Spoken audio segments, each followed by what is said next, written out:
আইন অনুযায়ী 3 দিন সময়ের মধ্যে তাদের শপথ গ্রহণ হয় সংসদ সদস্য হিসেবে। সেটি এই 3 দিন সময় আগামীকাল থেকে শুরু করে পরশু আজকে 14, 15, 16 বা 17 পর্যন্ত আমরা ধরতে পারি, কারণ কর্মদিবস আগামীকাল থেকে। এই 17 তারিখের মধ্যে তাদের শপথ গ্রহণ হবে। এই শপথ গ্রহণের পরে বিভিন্ন এই নির্বাচনে অংশগ্রহণকারী দল তাদের নিজস্ব সংসদ সদস্যদের নেতা নির্বাচন করবেন এবং এই যিনি সংখ্যাগরিষ্ঠ সদস্যদের নেতা হিসেবে যিনি নির্বাচিত হবেন তিনি মহামান্য রাষ্ট্রপতির কাছে তার তখন এই ঘটনাটি জানিয়ে দেবেন যে তিনি সংখ্যাগরিষ্ঠ সদস্যের আস্থাভাজন। মহামান্য রাষ্ট্রপতি তখন তাকে নিয়ম অনুযায়ী প্রধানমন্ত্রী পদে নিয়োগের জন্য অফার করবেন বা নিয়োগ দান করবেন। এরপরে একটা সুবিধাজনক সময় নির্ধারণ করে সেই সময় শপথ গ্রহণ অনুষ্ঠিত হবে। আমরা আশা করছি এটা আগামী 3 দিন বা ম্যাক্সিমাম 4 দিনের মধ্যে এটা সব হয়ে যাবে আশা করছি। আমাদের প্রস্তুতি যদি নিয়ম অনুযায়ী যদি আমাদেরকে বলা হয় যে এটা আগামীকাল বা পরশু, সেটাও আমাদের প্রস্তুতি আছে। আবার যদি বলা হয় না আমরা ওই 3 দিন পর হবে, সেটারও প্রস্তুতি আছে।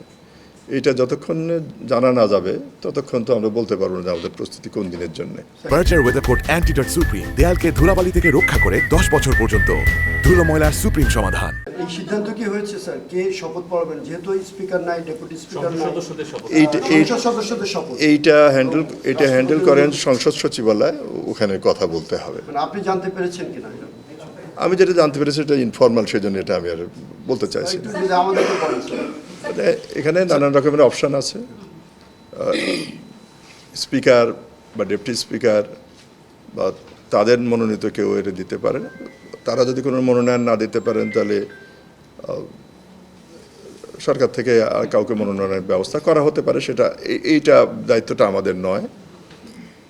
সেক্ষেত্রে প্রধান বিচারপতি অথবা প্রধান নির্বাচন কমিশনার তিনিও এই শপথ গ্রহণ অনুষ্ঠান পরিচালনা করতে পারেন বা শপথ পাঠ করাতে পারেন। এইটাতে বললাম যে একটা স্টেপ হলো সংসদ সদস্যগণের শপথ গ্রহণ। এইটা হয়ে গেলে তারপরে তাদের নেতা নির্বাচন হয়।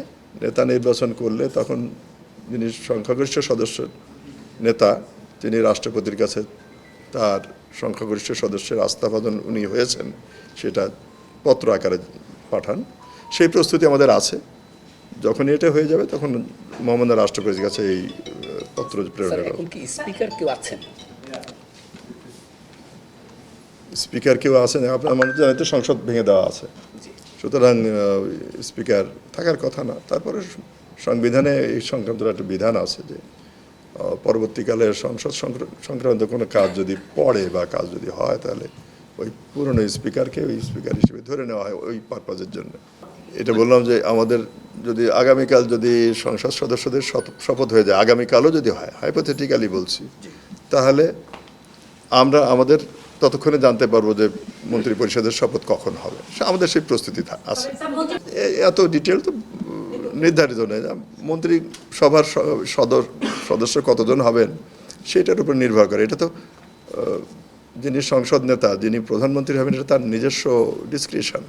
উনি কতজনকে মন্ত্রী হিসেবে এখন দেখতে চান বা পরে দেখতে চান। না আমাদের মন্ত্রিসভার যারা সদস্য হবেন তাদের শপথ স্যার কে পড়াবেন? পরিষ্কার করে জানতে চাই। স্পিকার রাষ্ট্রপতি পড়াবেন স্যার? যেহেতু এটা আপনার এন্ডের কাজ, ক্যাবিনেট ডিভিশনের কাজ। রাষ্ট্রপতিই তো পড়াবেন সংবিধান অনুযায়ী। স্যার, ওই যে আপা যেটা জিজ্ঞেস করছিলেন অতিথিদের প্রসঙ্গে, কতজন অতিথি থাকতে পারেন সেই বিষয়ে প্রস্তুতি আপনাদের কি? আপনাদের প্রতিনিধি একজন যেন থাকেন এটা নিশ্চিত করে বলতে পারি। আমাদের থাকাটা পরের বিষয়। প্রাথমিক প্রস্তুতিতে কতজন অতিথিকে দাওয়াত দিবেন বলে আপনারা চিন্তা করছেন? ছোট কম বেশি হবে 1000, কম বেশি 1000। আমরা বললাম তো, যদি আমাদেরকে নির্দেশ দেওয়া হয় বা ইন্ডিকেট করা হয় যে অমুক তারিখের অমুক সময় হবে, আমরা সেই মোতাবেক কাজ করব। সেটা ইভেন কালকে হলেও কালকে কাজ করতে হবে, 2 দিন পরে হলে 2 দিন পরের জন্য আমাদের কাজ করতে, আমাদের জানার পরে সেটা বলতে পারে, তার আগে কোনো। আমাদের সেটা অনুমান করছে যে শেষ হবে ইনশাআল্লাহ। হ্যাঁ হ্যাঁ, আপনারা ঠিকই ধরেছেন, ঠিক আছে। অনেক ধন্যবাদ, আসলে আমার কথা বলার মতো অবস্থা না। Thank you sir.